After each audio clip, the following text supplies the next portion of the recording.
furaha tunakusanyika kusikia maneno ya Baba na mbinguni na mbinguni karibu naye tamushangili. Baba usifiwe Yesu. Baba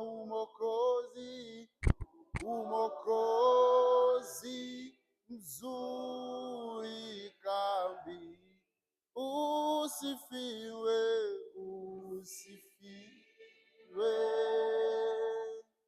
Yesu Kristo.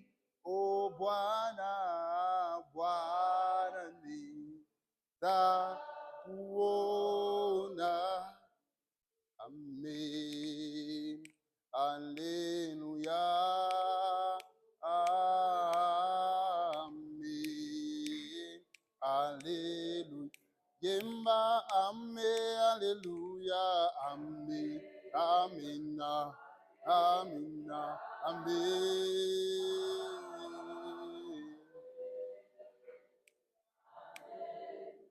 Yemba amen. Alleluia. Amen. Amen. Amen. Amen. Amen. Amen. Baba anatupenda. Amen. Amen. Amen. Amen. Amen. Amen. Baba anatujali. Amen. Amen. Amen. Amen. Amen. Amen. Oh Baba anatukinga. Amen. Amen.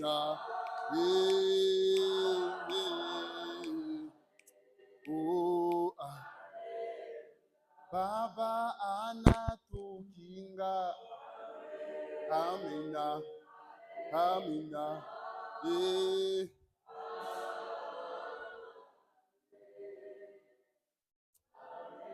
Est-ce que tu peux demander à Dieu de pouvoir te parler ce matin? Seigneur, nous sommes dans ta présence et nous avons besoin que tu nous parles ce matin.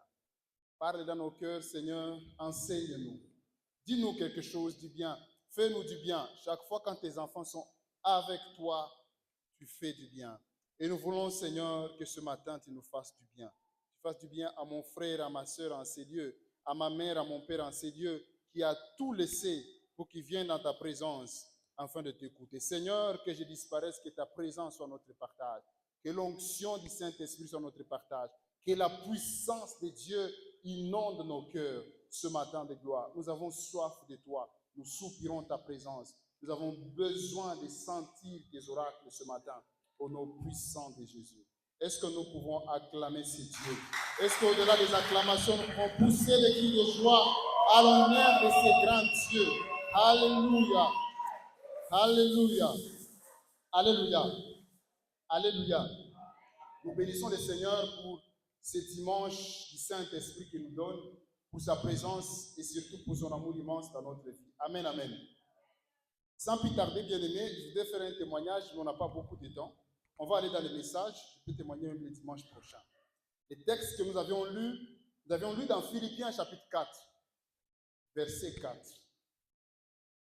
La Bible dit, réjouissez-vous toujours dans le Seigneur. Je le répète, réjouissez-vous. Ça, c'est le texte de base. Prenons un autre texte secondaire dans 1 Timothée chapitre 5, verset 6. 1 Thessaloniciens, voulais-je dire. 1 Thessaloniciens chapitre 5, le verset 16, permettez. 1 Thessaloniciens chapitre 5, le verset 16. La Bible dit, soyez toujours joyeux. Amen. Alléluia. Ce matin, bien-aimés chers chers frères et sœurs, bien-aimés dans le Seigneur, je voudrais que nous puissions parler dans quelques minutes sur le thème intitulé « Réjouissez-vous toujours dans le Seigneur ». Alléluia.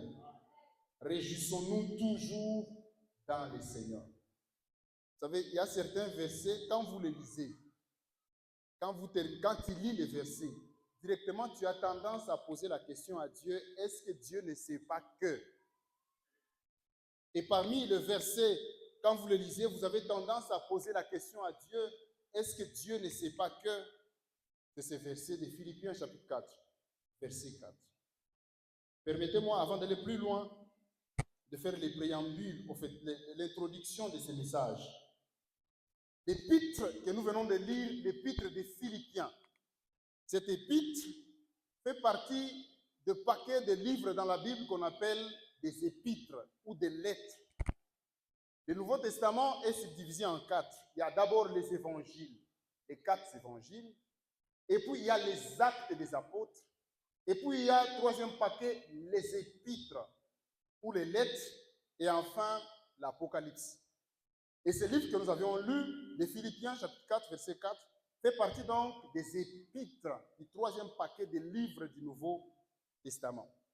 Ce livre des Philippiens que nous avions lu fait partie des livres, des épîtres de Paul qu'on appelle, entre guillemets, des épîtres de prison. Des épîtres de prison, ça veut dire que ce sont des lettres que Paul avait écrites quand il était emprisonné, quand il était dans la prison. Et les lettres que Paul avait écrites quand il était dans la prison sont à 4. Il y a d'abord les livres des Philippiens que nous avions lus, il y a Éphésiens, il y a Colossiens et l'épître à Philémon.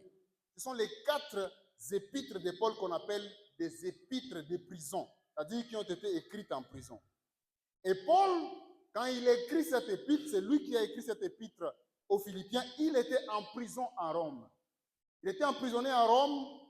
Pendant ce deuxième voyage missionnaire, on l'a pris et on l'a emprisonné à Rome, vers les années 60 jusqu'à 62 après Jésus-Christ. Cette épître que nous avions lue de Paul, telle que nous l'avions dit, fait partie de beaucoup d'épîtres de Paul que Paul avait écrites. Paul avait écrites, pour certains théologiens, ils parlent de 13 épîtres, d'autres parlent de 14 épîtres. Ceux qui parlent de 14 épîtres ajoutent l'épître des Hébreux. Mais d'autres théologiens pensent que ce n'est pas Paul, au regard du style, de son style et des autres épîtres. On se dit peut-être que ce n'est pas Paul qui a écrit Hébreux. Mais au total, certains disent 13, les autres disent 14. Cette épître que nous avions lue de Philippiens chapitre 4, verset 4, a simplement 4 chapitres. 4 chapitres. Qu'est-ce qui est arrivé? Rappelez-vous notre thème, réjouissez-vous toujours dans le Seigneur. Je le répète, réjouissez-vous. Qu'est-ce qui est arrivé à Paul? Quel est le contexte général dans lequel Paul a écrit ce message aux Philippiens? Tel que je vous ai dit, après que Paul ait reçu Christ, il a commencé à évangéliser. Il a commencé son ministère vers les années 48, 49, 51 après Jésus-Christ. Et parmi les villes qu'il a évangélisées en premier, il y avait cette ville de Philippe. Et quand il va évangéliser à Philippe, il va établir une église à Philippe. Tous ceux qui avaient reçu Christ, ils vont commencer une église à Philippe. Et Paul, là où nous venons de lire, Paul fait son deuxième voyage missionnaire. Quand il fait son deuxième voyage missionnaire, les chrétiens qui étaient à Philippe, ils vont apprendre que Paul est emprisonné à Rome. Et ils vont envoyer un certain Épaphrodite, c'est ça son nom. Épaphrodite faisait partie des anciens de l'église des Philippiens. Ils vont l'envoyer pour aller visiter Paul en prison. Parce que Paul, c'est lui qui a commencé cette église des Philippiens. Et les Philippiens apprennent, pendant son deuxième voyage missionnaire, qu'il est en prison à Rome. Et ils vont envoyer un des anciens de l'église qu'on appelle Épaphrodite. Il va dire, Épaphrodite, allez voir là où se trouve Paul. Mais ce qui est intéressant, quand vous lisez, ils ont fait des contributions. Ils ont mis de l'argent. Ils ont prié pour Paul. Ils ont donné de l'argent pour que Épaphrodite aille visiter Paul en prison. Quand il arrive en prison, il donne tout cet argent à Paul. Il donne les salutations des Philippiens à Paul. Il lui rappelle de bons souvenirs, ce qu'il a passé avec lui. Et Paul, lorsque Épaphrodite va rentrer alors à Philippe, il va quitter Rome pour aller à Philippe. C'est là où Paul va se mettre à écrire cette lettre. Il va se mettre à écrire cette épître. Il va donner ça à Épaphrodite pour aller la lire dans l'église de Philippe. Amen, amen. Alors, quand Paul écrit cette épître, 4 objectifs. Le premier de cette épître, Paul écrit pour dire aux gens qui sont à Philippe, les chrétiens qui sont à Philippe, il va leur dire comment Épaphrodite était malade quand il est venu les visiter à Rome. Parce qu'Épaphrodite, lorsqu'il est parti visiter Paul, il a beaucoup souffert de maladies, mais Dieu l'avait guéri. Et Paul explique ça dans la lettre. Deuxième chose que Paul explique dans la lettre aux Philippiens, il essaie de les rassurer qu'il est bien. Malgré le fait qu'il est prisonnier pour le Seigneur, il essaie de les rassurer. Il leur dit qu'il est toujours de bonne humeur. Troisième chose que Paul est en train de décrire dans cette épître aux Philippiens, il encourage les chrétiens de Philippe. Il leur dit, soyez forts. Il les encourage dans la foi, mais il leur dit, dans la foi, mais dans la joie malgré les souffrances du monde. Quand vous lisez le verset 3, chapitre 3, le verset 4, vous allez voir comment il est en train d'expliquer qu'ils vont rencontrer des faux témoins. Ils vont rencontrer des faux serviteurs. Ils vont passer par des moments de difficulté. Et Paul écrit une lettre pour encourager les Philippiens, pour leur dire, les amis, allez, soyez courageux dans la foi, mais ayez la joie dans votre foi dans le Seigneur. Amen, amen. Et la dernière chose que Paul écrit dans cette épître, il les remercie. Il remercie les Philippiens pour tout ce que les Philippiens ont fait pour lui. L'église de Philippe, c'était l'église qui soutenait plus Paul, qui lui donnait tous les moyens. Quand vous lisez le verset 4, il est en train de décrire, vous m'avez soutenu dans tous mes voyages. Et même en prison, vous avez envoyé quelqu'un qui m'a amené de l'argent. Vous m'avez soutenu. C'était l'église qui soutenait tellement Paul. Et le chapitre 4, à la fin, il remercie tellement les gens de Philippe. Mais ce qui est très important dans ce texte, c'est que c'est l'épître qu'on appelle l'épître de joie de Paul. Si vous voulez voir Paul en train de rire, de sourire, lisez l'épître des Philippiens. Vous allez voir comment Paul est en train de rire, il est en train de sourire. Il dit qu'il est heureux même s'il est dans la prison. Il dit, je suis fier de vous. Chaque fois quand je pense à vous, je suis dans la joie. Et il leur transmet cette joie. Il leur dit, malgré l'adversité, malgré les situations difficiles, soyez toujours dans la joie. J'ai déjà lu cette épître plus de 6 fois, l'épître de Paul aux Philippiens, et j'ai découvert 16 fois, dans 4 chapitres seulement, Paul écrit le mot joie, le verbe se réjouir, le mot heureux. Dans Philippiens chapitre 1, verset 5, il en parle. Là, vous lisez Philippiens chapitre 1, je vais citer vite. Là où vous trouvez le mot joie, le mot heureux, le verbe se réjouir. Philippiens chapitre 1, verset 4, il en parle. Philippiens chapitre 1, verset 10, ça c'est verset 18. Il en parle 2 fois. Philippiens chapitre 1, verset 25, il en parle. Philippiens chapitre 2, verset 2, il en parle. Philippiens chapitre 2, toujours, verset 17, il en parle 2 fois. Et verset 18, il en parle encore 2 fois. Philippiens chapitre 2, toujours, au verset 28, il en parle. Au verset 29, il en parle. Philippiens chapitre 3, c'est là où il exagère. Il dit, réjouissez-vous au verset 1. Et Philippiens chapitre 4, verset 4, il en parle encore une fois de plus, 2 fois dans un même verset. Réjouissez-vous toujours dans le Seigneur. Je le répète, réjouissez-vous. Dans notre thème, on peut retrouver 3 mots principaux. Le premier mot, c'est le verbe se réjouir. Amen, amen. Réjouissez-vous, Paul dit, réjouissez-vous toujours dans le Seigneur.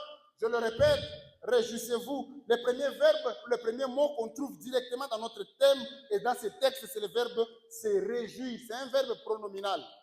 Mais en grec, parce que la Bible, l'Ancien Testament était écrit en grec, le verbe se réjouir, c'est le verbe kairo. Kairo. Et le verbe kairo signifie 3 choses. Premièrement, ça signifie être heureux. Paul est en train de dire aux Philippiens, soyez heureux, les amis. Soyez heureux. Deuxième signification du verbe kairo en grec, ça signifie en français être bien. Soyez bien dans votre peau, malgré les circonstances de la vie. Soyez bien dans votre peau. Et enfin, le verbe kairo en grec, ça signifie être extrêmement réjoui. Être extrêmement réjoui. Alléluia. Paul dit, soyez tellement réjouis dans le Seigneur, les amis. Soyez tellement réjouis. Et quand je préparais, je me disais, est-ce que Paul était en train de nous dire, est-ce que pour être réjoui, pour être heureux, il faut que mène coup et est-ce qu'il est en train de nous dire ici que vos dents soient toujours dehors? Ce n'est pas ça ce qu'il est en train de dire. Il est en train plutôt de nous dire, soyez toujours de bonne humeur. Alléluia. Soyez toujours de bonne humeur. Réjouissez-vous toujours. Soyez toujours de bonne humeur. Deuxièmement, il est en train de nous dire, ne vivez pas dans la frustration des choses du monde. Ne vivez pas dans la frustration des choses du monde. Troisième chose, il est en train de nous dire, ayez un cœur heureux, un cœur joyeux, et cela de manière permanente. Et quatrième chose, il est en train de nous dire, quand il nous dit, réjouissez-vous toujours, il est en train de nous dire, n'ayez pas le visage froissé pour les choses du monde. Alléluia. Le deuxième mot qui ressort directement de notre thème, c'est l'adverbe toujours. Soyez toujours dans la joie. Soyez toujours heureux. L'adverbe toujours signifie plusieurs choses, mais ça signifie infiniment. Soyez infiniment content. Soyez toujours heureux. Ça signifie éternellement. Ça signifie perpétuellement, de manière durable. Et ça signifie sans relâche. Et ça signifie finalement chaque jour, chaque minute, chaque seconde. Enfant de Dieu, Paul est en train de nous dire, soyez toujours dans la joie. Perpétuellement, soyez toujours dans la joie. Les amis, dans la vie que nous vivons à des grandes circonstances, quand vous lisez dans Éphésiens chapitre 3, vous allez voir, la Bible dit qu'il y a un temps pour naître, il y a un temps pour mourir. Il y a un temps pour s'aimer, il y a un temps pour récolter. Il y a un temps pour rire, et il y a un temps pour pleurer. Tous ces temps-là sont synthétisés en des grands moments de la vie. Il y a des moments de la vie où on est content. Vous avez obtenu votre diplôme de licence, vous êtes content. Vous vous mariez, vous êtes content. Ça, c'est le premier moment de la vie. Vous avez un travail, vous êtes content. Votre femme a mis au monde, vous êtes content. Vous avez, je ne sais pas quoi, votre enfant, je ne sais pas quoi, a fini les études, vous êtes content. Vous avez gagné de l'argent, vous êtes content. Ça, c'est le premier paquet de moments que nous rencontrons sur la terre.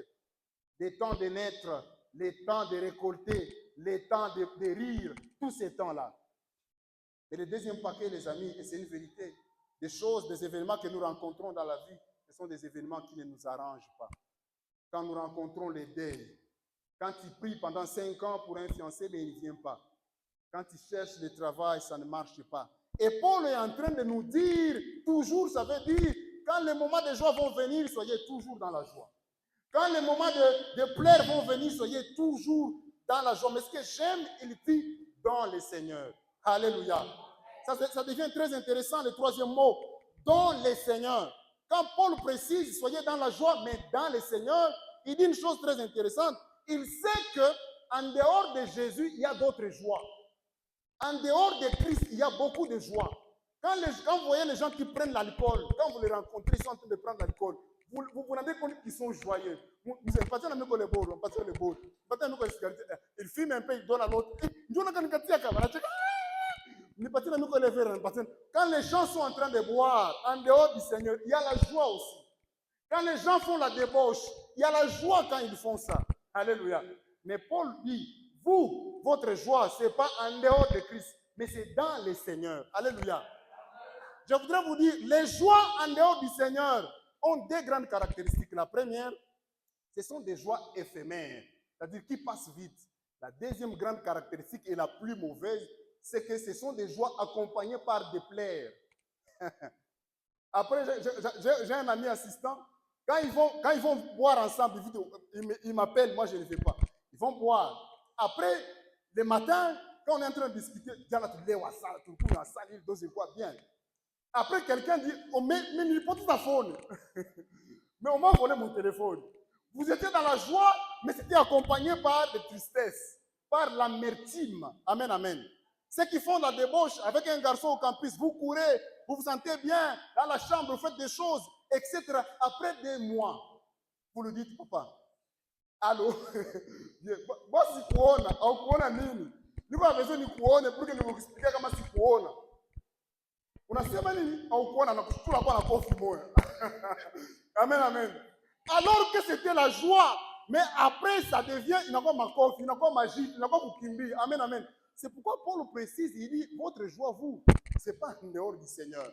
Parce que ma Bible dit que les bénédictions de Dieu ne soient accompagnées d'aucun chagrin. Alléluia. Les joies qui sont dans le Seigneur ne sont accompagnées d'aucun chagrin, les amis. Amen, amen. Mais ce qui me touche ici dans ces versets, c'est Paul. Ça m'étonne. Pourquoi Paul te répète tellement? C'est la question que je pose. Réjouissez-vous dans le Seigneur. Paul, on a compris. Tu peux t'arrêter là-bas. Il dit, je le répète. S'il était de Bouka, il dit, amen, amen. Il dit, réjouissez-vous dans le Seigneur. Paul, on a compris. Mais il dit, moi-même, Paul, je le répète, réjouissez-vous. Paul fait une erreur grave en français, qu'on appelle le pléonasme vicieux, ou la tautologie. C'est une erreur de se répéter. On a compris, Paul. Tu peux t'arrêter là-bas. Réjouissez-vous, c'est fini, point.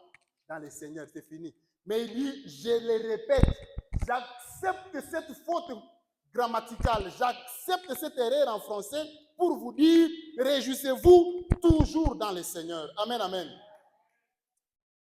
C'est comme si on n'a pas compris Paul, mais il répète le mot joie, le verbe se réjouir 16 fois dans 4 chapitres. C'est saturer l'épître. Paul, tu pouvais écrire d'autres choses, mais tu satires l'épître pour rien. Quand vous regardez ma Bible, vous allez voir partout, je coche où il écrit la joie, il embrouille. Il embrouille. Amen, amen. Alléluia. Et j'ai commencé à questionner Dieu. Pourquoi tu peux te répéter comme ça? Et c'est lui-même, Paul, qui se répète et il donne la raison pourquoi il se répète. Philippiens, toujours dans Philippiens, chapitre 3, le verset 1, il dit, maintenant donc, frères et sœurs, il répète, il dit, réjouissez-vous dans le Seigneur. Il dit, je n'hésite pas, je ne me lâche pas, je ne me lasse pas de vous écrire les mêmes choses parce que cela est très important. Alléluia. Paul dit, chaque fois quand je répète quelque chose, c'est parce que cette chose-là, elle est très, très importante. C'est-à-dire que c'est très important. Dieu met l'accent sur la joie. Dieu met l'accent sur notre joie. Et il dit, chaque fois quand je me répète, Philippiens chapitre 3, verset 1, il dit, je ne me fatigue pas de me répéter. Je ne me fatigue pas de dire les mêmes choses. Parce que ce que je dis est très important. Alléluia. Et la question qui va d'ailleurs nous introduire dans notre message, c'est celle que j'ai posée au début. Est-ce que Dieu ne sait pas que? Est-ce que Dieu ne sait pas que je n'ai pas un travail? Est-ce qu'il ne sait pas que ça fait mal de manquer un travail? Pour me dire, sois toujours dans la joie même si tu manques un travail. Est-ce que Dieu ne sait pas que l'âge avance? Pour les garçons, c'est normal. 30 ans, c'est normal. Et pour la fille, ça devient très compliqué. Mais Dieu dit, quand tu as 30 ans, réjouis-toi. C'est là où ça devient compliqué. Vous vous rappelez, il y a certains versets, quand vous lisez dans la Bible, vous pouvez dire à Dieu, est-ce que tu ne sais pas que ça fait mal? C'est comme dans la situation maintenant, là, la situation que nous vivons dans la ville. Mais Dieu dit, soyez toujours heureux. Quelqu'un dit, à trop covid. Je sens quelqu'un dire, à trop covid. Amen, amen. Dieu dit, soyez toujours, le mot toujours, ça veut dire que ça ne dépend pas des circonstances. Ça ne dépend pas des jours. Il n'y a pas que ça qu'il a su dimanche. Qu'il a su dans ces versets ici, c'est dimanche. Mais chaque jour, nous devons être heureux, être joyeux. Mais est-ce que Dieu ne sait pas que nous passons souvent dans des moments de souffrance? Est-ce que Dieu ne sait pas que ça fait mal? Est-ce que Dieu ne sait pas qu'il y a des jours où c'est compliqué?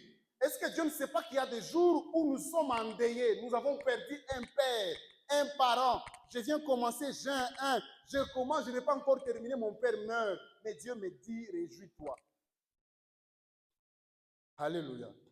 Est-ce que Dieu ne sait pas que? C'est là que j'entre dans mon message. Qu'est-ce qui pousse à Dieu de nous dire, soyez toujours dans la joie, malgré les circonstances? Qu'est-ce qui pousse cela à Dieu? De nous dire, les amis, soyez toujours dans la joie.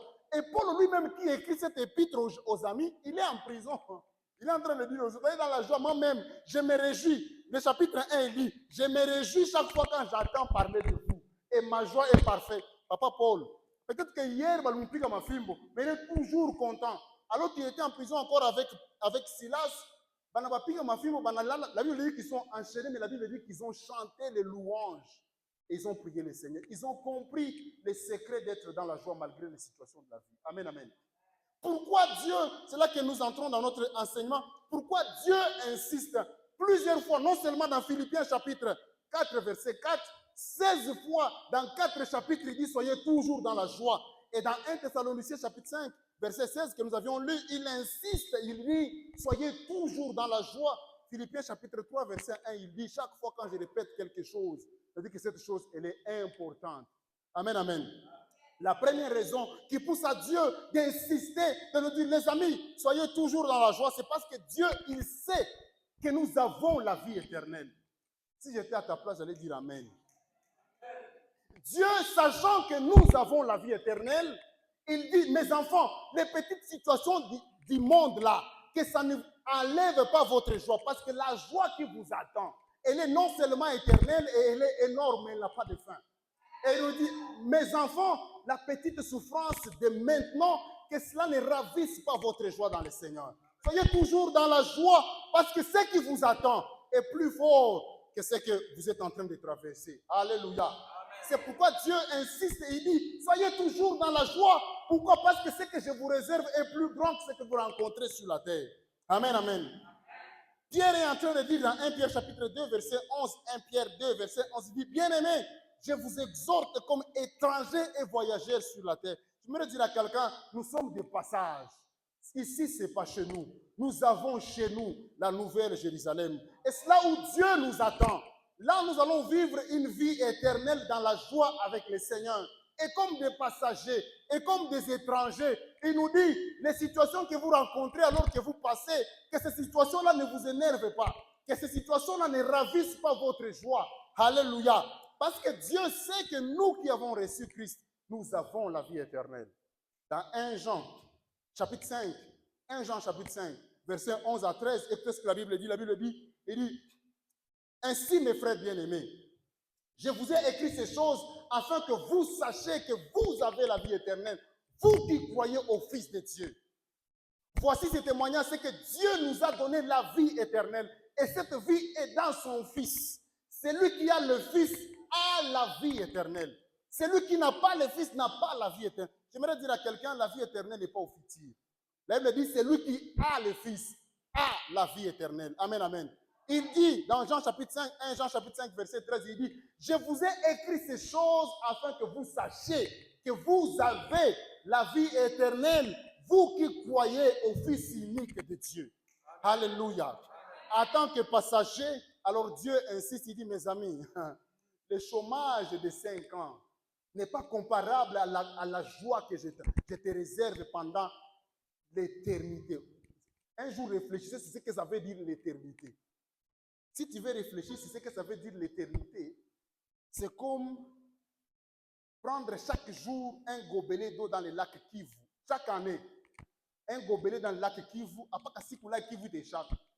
Une année, tu vas prendre un gobelet. L'objectif, c'est terminer le lac Kivu. Après une autre année, tu vas prendre un autre gobelet. C'est ça l'idée qu'il faut avoir pour l'éternité. Et il nous dit, la joie qui vous attend, elle n'est pas comparable à quelques années que vous avez sur la terre. Alors ne vous frustrez pas. Amen, amen. Dans Romains chapitre 8, verset 18, Romains chapitre 8, verset 18, alors que la version Louis II de 1910 dit, j'estime que les souffrances du temps présent ne sauraient être comparables à la gloire à venir qui sera réservée pour vous. J'aime la parole vivante. La version parole de vie dit ceci. La version parole de vie dit ceci. Toujours Romains chapitre 8, verset 18, il dit, comparons les souffrances d'aujourd'hui avec la gloire que Dieu nous montrera clairement plus tard. À mon avis, elles ne sont peu de choses. Amen, amen. La version d'Arby dit ceci, j'estime que les souffrances du moment présent ne sont pas dignes d'être comparées à la gloire qui va être révélée par nous.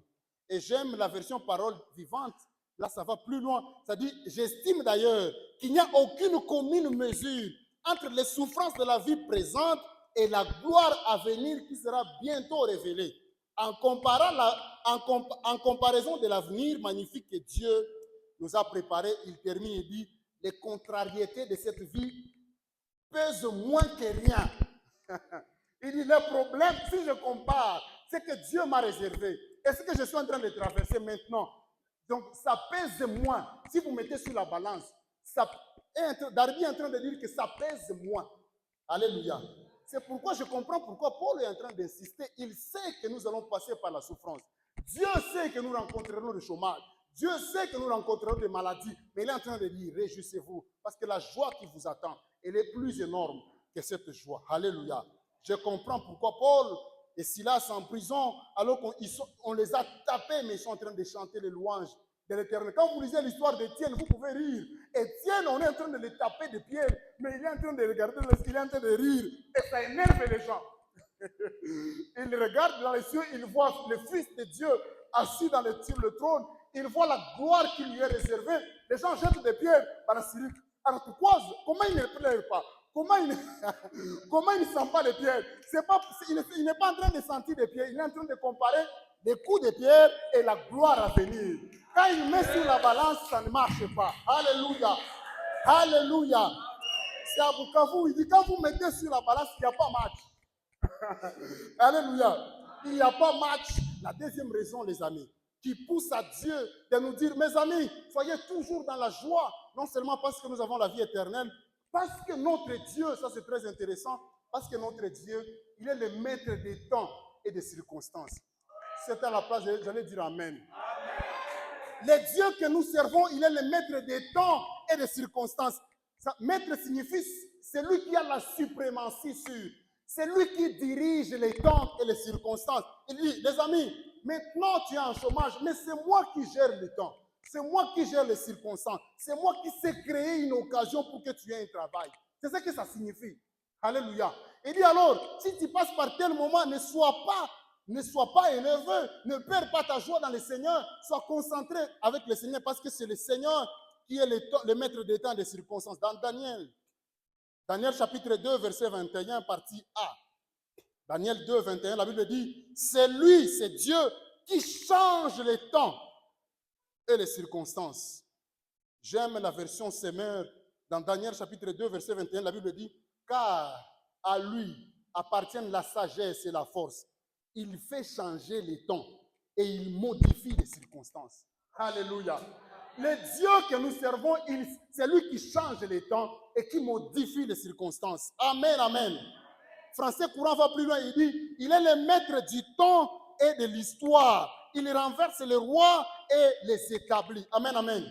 Parole vivante dit, il est le maître de l'histoire. Il fait changer le temps et modifie les circonstances. J'aime la partie qui suit, il dit, tour à tour. Il renverse les rois et il élève les autres. Alléluia. J'aimerais dire à quelqu'un, tour à tour, il donne le travail aux gens et il donne à d'autres. Tour à tour, ton tour est inscrit dans l'agenda de Dieu. Alléluia. Je comprends pourquoi Joseph, il était toujours posé. On le jette dans la prison, il est posé. Il n'est pas en train d'injurier les gens. Il y a des gens aujourd'hui, des chrétiens, qui manquent le travail pendant une année, qui injurient tout le monde. Joseph, Madame Semé à Bongo, mais il n'injurie personne parce qu'il sait. Il sert qui? Toujours sérieux, toujours les bonnes humeurs. Il est toujours dans la prison, il marche, on lui donne la nourriture, il marche. Il n'est pas en train d'injurer les gens. Non, il est concentré parce qu'il sait qu'il y a un maître d'état et de circonstances. J'aimerais vous dire une chose très intéressante. Le diable n'est pas le maître d'état et de circonstances. Le diable, tout ce qu'il fait, c'est qu'il peut provoquer une circonstance et il s'arrête là-bas. Il peut provoquer une circonstance de chômage et il s'arrête là-bas. Il ne sait pas la suite. Il ne sait pas gérer les temps. Il ne sait pas gérer les circonstances. Quand le diable voit Joseph, il provoque une circonstance pour qu'on le jette en prison. Et puis, lui, le diable, il est en prison. Alors, il sait que la suite, il ne sait pas gérer. Il ne sait pas gérer les temps. Il ne sait pas gérer les circonstances. Un jour, quelqu'un est... La nuit, il était esclave. Le matin, Satan est étonné. Comment ce monsieur devient premier ministre? Amen, amen. Parce que c'est Dieu qui sait gérer les temps et les circonstances. Alléluia.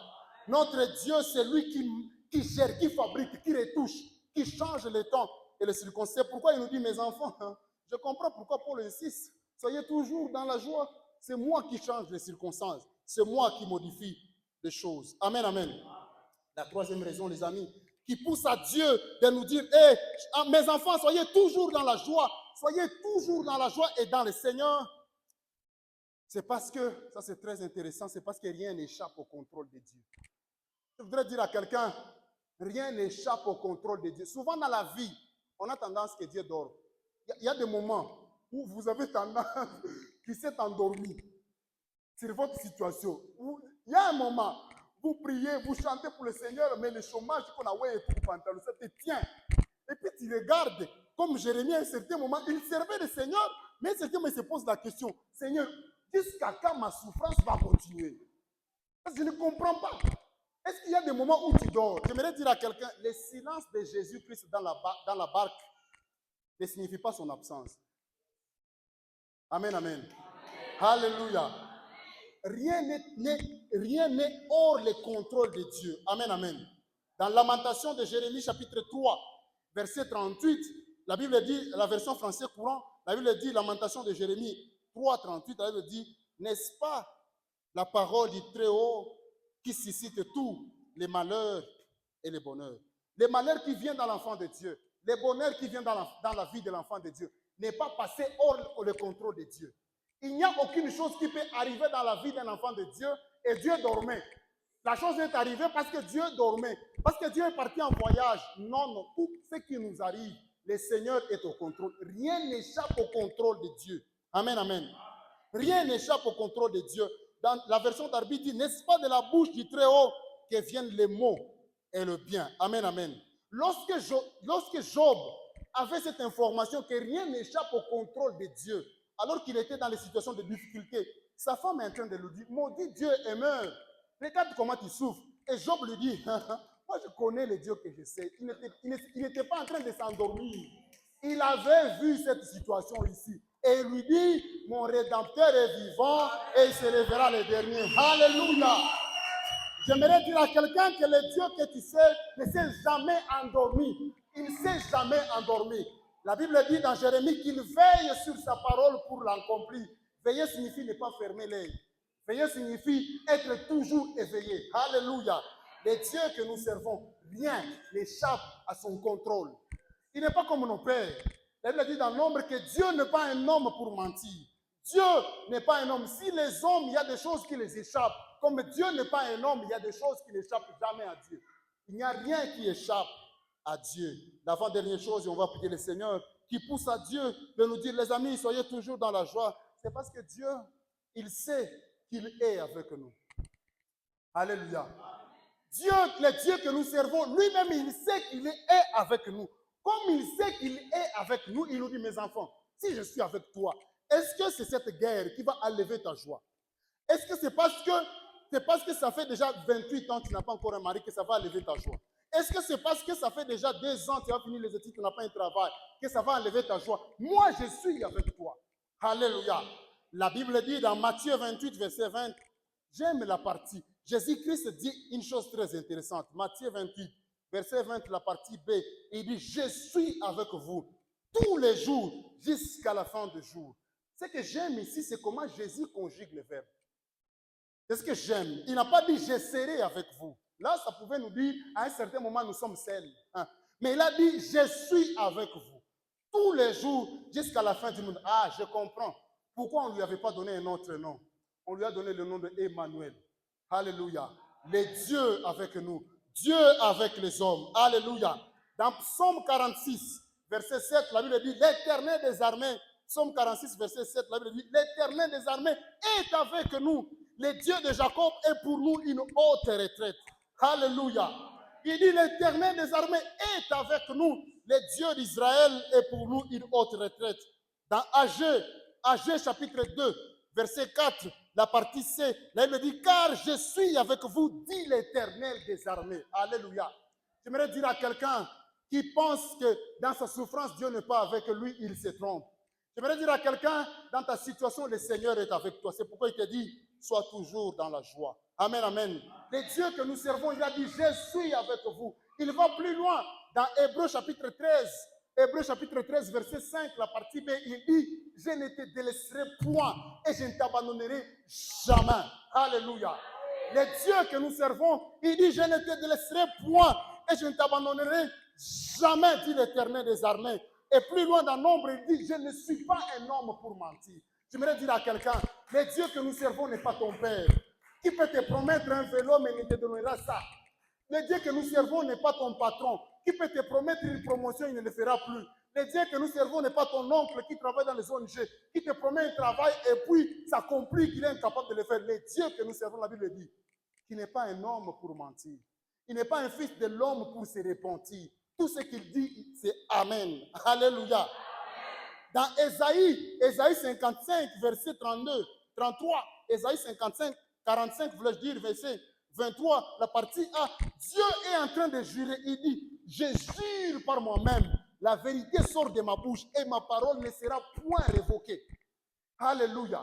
Ésaïe 45, verset 23, il dit, je jure, Minalapa, je jure par moi-même, ce qui est sorti de ma bouche ne sera jamais révoqué, ne sera jamais annulé. Et ce qui est sorti de la bouche de Dieu, c'est quoi? Un, il a dit, je suis avec toi tous les jours. Alléluia. Ce qui est sorti de la bouche de Dieu, c'est quoi? Il a dit, deux, je ne te délaisserai point et je ne t'abandonnerai jamais. Les négations que Dieu utilise, c'est ce qui me dérange. Il n'a pas dit, je ne te laisserai pas. Non, n'est pas, c'est une négation faible. Mais il dit la forte négation, il dit, je ne te délaisserai point et je ne t'abandonnerai jamais. Et puis il dit dans Ésaïe, je jure, ce qui sort de ma bouche, alléluia, ne sera jamais révoqué. Ce qui sort de ma bouche ne sera jamais annulé. Et la dernière chose, les amis, on va prier le Seigneur, qui pousse à... J'ai essayé de comprendre pourquoi Paul peut insister. Toi-même, Paul, tu es en prison. Tu nous dis d'être toujours dans la joie. Pourquoi tu insistes? Il y a des raisons, Paul. Paul insiste parce qu'il sait qu'il y a des raisons. Il y a des raisons qui doivent nous pousser à être dans la joie. Et la dernière raison, c'est parce que c'est non. Ça, c'est très intéressant. C'est parce que toute chose qui arrive aux enfants de Dieu fabrique quelque chose de bien pour eux. J'allais dire Amen à ta place. Alléluia. C'est parce que toute chose concourt au bien de ceux qui aiment Dieu. Alléluia. Dans Romains chapitre 8, verset 28, la Bible dit, nous savons du reste que toute chose concourt au bien de ceux qui aiment Dieu, de ceux qui sont appelés par son dessein. Alléluia. C'est difficile à comprendre ces versets. Ces versets, on les comprend toujours lorsque la situation se termine. C'est là où on comprend, c'est vrai ce que Dieu est en train de dire, toute chose concourait à mon bien. Alléluia. Vous avez raison de ne pas comprendre ces versets, mais c'est vrai. Les choses qui arrivent dans notre vie fabriquent quelque chose du bien pour les enfants de Dieu. Que cette chose soit bonne ou mal, cette chose-là, si nous restons enfants de Dieu, cette chose-là est en train de fabriquer, est en train de construire quelque chose pour notre bien. Quand je lis l'histoire de Joseph, je comprends ces versets, ce que ça veut dire. Joseph, ses frères les jettent dans la citerne. Les jettent dans la citerne. Ils pensent qu'ils sont en train de faire le mal à Joseph. Et puis ils disent, non, on va les vendre. Ils les vendent en Égypte. Ils pensent qu'ils sont en train de faire le mal à Joseph. Ils sont en train d'oublier que Paul, déjà, il était en train de dire que toute chose est en train de fabriquer quelque chose pour le bien de l'enfant de Dieu. Il arrive chez Potiphar, on lui donne une responsabilité. On fait des mensonges, on fabrique des choses pour lui, on les jette en prison. Joseph, il comprenait que toute chose est en train de fabriquer des choses pour moi. Alléluia. Je comprends pourquoi Esther était toujours posée sur Mardoché. Elle était orpheline, il n'y a pas de père, il n'y a pas de mère, mais elle n'a jamais injurié quelqu'un. Elle n'a jamais parti vendre son corps pour 1000 francs. Elle est restée vierge, Esther, parce qu'elle savait. Même si mes parents sont partis, mais le fait qu'ils sont partis, est en train de fabriquer quelque chose pour que je sois reine. Alléluia. J'aimerais dire à quelqu'un, la situation que tu traverses, Dieu est en train de fabriquer quelque chose pour ton bien. La version d'Arbi dit, mais nous savons que toutes choses travaillent ensemble pour le bien de ceux qui aiment Dieu, de ceux qui sont appelés selon son dessein. La version Louis II, 21 dit, du reste, nous savons que tout contribue au bien de ceux qui aiment Dieu, ceux qui sont appelés conformément à son plan. En conclusion, bien-aimés chers frères et sœurs, je l'ai dit le dimanche, la volonté de Dieu, elle est souvent différente de notre volonté, mais c'est toujours pour notre bien. Je vais répéter ça.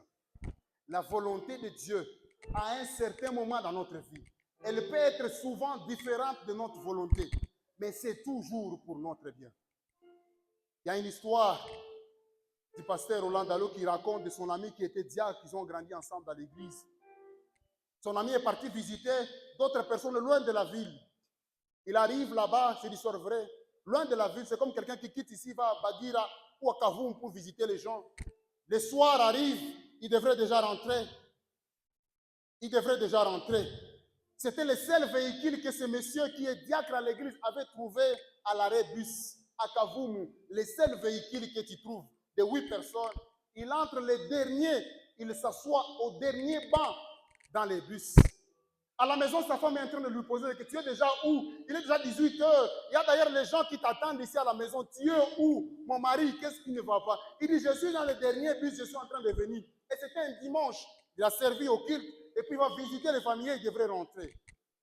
En cours de route, il rencontre 3 soldats. Parmi ces 3 soldats, il y avait un qui était malade. Et les soldats devaient dépêcher leur ami dans l'hôpital en vie. Ils ont arrêté les véhicules. Ils ont dit, dans ces véhicules ici, on va doiter 3 personnes. On te doite, tu descends. On dit, toi, tu descends sans rien dire. Et le diacre qui était au fond du véhicule est en train de prier, Seigneur, aujourd'hui j'étais au culte, j'ai servi. Et d'ailleurs, à côté, il y avait un ivrogne qui sentait déjà l'alcool. Si on va citer tout le monde, on ne peut pas laisser ces gars ici à côté. Il n'a même pas pris la Sainte Seine aujourd'hui. Il n'a même pas été à l'église aujourd'hui. Les soldats ont cité les 2 premières personnes qui étaient là, à côté du chauffeur, au début là. Les 2 premières personnes, parce que les malades devraient s'asseoir à un endroit un peu stable. Et puis les seuls soldats qui étaient assis, il ouvre la porte. Il dit, les gars là au fond, les messieurs là au fond, le diacre est en train de dire, ça c'est Seigneur, il y a quelqu'un devant les soldats qui est là, il prend le monsieur qui est là. Pourquoi il me doit que je suis le dernier là? Le diacre descend, il regarde le gars qui est ivrogne. Il vient de dire, apparemment c'est Dieu ici. Il me dit, les dimanches, je ne serai pas à l'église. Les dimanches, je ne serai pas à l'église. Rappelez-vous ce que j'ai dit. Souvent, la volonté de Dieu dans notre vie peut être différente de notre volonté. Mais c'est toujours pour notre bien. Dieu n'est pas comme nos pères qui ont déjà des promesses de leurs parents non réalisées. Ukitoka wa kwanza nakuzia kinga. Ukitoka wa kwanza hii nakuzia kinga. Pas comme ça. Amen, amen. Les gars descendent, les véhicules partent. Les véhicules partent. Il est en train de partir dans la route. Là, ça fait déjà 18h30. Il n'y a pas un autre véhicule. Mais qu'on a du chaud la salle. Après presque 1 heure de marche ou 30 minutes de marche, il rencontre que les véhicules là, parce que c'était dans un endroit reculé. Et les soldats qui étaient dans les véhicules étaient en train de presser les chauffeurs. Cours vite, nous avons besoin d'arriver à l'hôpital. Les véhicules ont fait un tonneau. Ils ont rencontré les véhicules dans la route. Personne n'est sorti vivant dans les véhicules. Tout le monde était mort dans les véhicules. Il rencontre les véhicules sur la route. Tout le monde est mort. C'est ce jour-là qu'il a compris. Réjouissez-vous toujours dans le Seigneur. Je le répète, réjouissez-vous. Bien-aimés, chers frères et sœurs, je dois être franc avec vous. C'est là que je conclue. Il y a des choses que Satan utilise dans le monde et qui essayent de nous ravir notre joie. Ça, c'est vrai. Vous avez un enfant qui ne vous écoute pas. En tant que parent, ça te ravit la vie, la joie. Vous avez un travail pour lequel ça fait longtemps que tu n'as jamais été promis. Et ça te ravit la joie. Ton chef n'a même pas ton diplôme. Ça te ravit la joie. Vous êtes en chômage, c'est vrai, c'est vrai. Vous avez une crise extraordinaire, une crise exagérée. Vous êtes incapable de donner à quelqu'un 1000 francs. Et vous avez un diplôme et vous êtes enfant de Dieu. Ça fait mal. Ça a tendance à ravir notre cœur. Vous avez perdu déjà tous vos biens. Peut-être que certains dans l'église, peut-être ont été pillés. Peut-être certaines connaissances ont été... Peut-être un étudiant, son père a tout perdu pendant cette situation. Ça fait mal. Peut-être que c'est un mari que tu as qui te ronge le cœur. Peut-être que c'est une épouse qui ne t'écoute jamais, qui ne te respecte pas. Ça fait mal, c'est triste. Ça essaye de ravir notre joie. Peut-être que c'est la guerre dans laquelle nous sommes qui essaye de ravir notre joie. Peut-être que tu as un membre de la famille qui a une maladie incurable et ça essaye de ravir ta joie. Ton père a le diabète, a le sida, je ne sais pas quoi. Ça te ronge chaque jour. La joie, tu es en train de la perdre. Tu as un papa qui n'est pas responsable, qui paye difficilement pour toi les frais académiques, alors que vous avez les moyens. Ça te ronge en tant qu'enfant de Dieu. Peut-être que c'est plus, tu as déjà prié pour ces garçons qui ne viennent pas. Tu cherches un garçon sérieux. Tu as déjà envie de te marier. Tu as déjà envie de te marier, mais ça ne marche pas, ça te ronge chaque jour. Peut-être que c'est la vie de locataire. Locataire pendant 20 ans, ça te ronge. Cette histoire-là, essaie de te ravir la vie. Ces choses-là sont poussées par le diable. J'aimerais que nous puissions prier avec quelqu'un qui va dire ceci à Dieu. Seigneur, donne-moi ta joie. Amen, amen. Dans Néhémie chapitre 8, verset 10, la Bible dit, la partie C, il dit, la joie que donne le Seigneur est notre force. Si quelqu'un veut dire à Dieu, Dieu, il y a des choses de la vie que Satan amène dans ma vie. Je suis enfant de Dieu. Tu me recommandes de me réjouir, mais ces choses ont tendance à enlever ma joie. Je suis incapable de donner la ration, c'est compliqué. Je suis incapable de trouver un travail, c'est compliqué. Mais Seigneur, donne à ma famille la joie qui vient de toi. La version française courant dit, la joie qui vient du Seigneur vous donnera la force. Alléluia. S'il y a quelqu'un qui a besoin de la joie qui vient du Seigneur,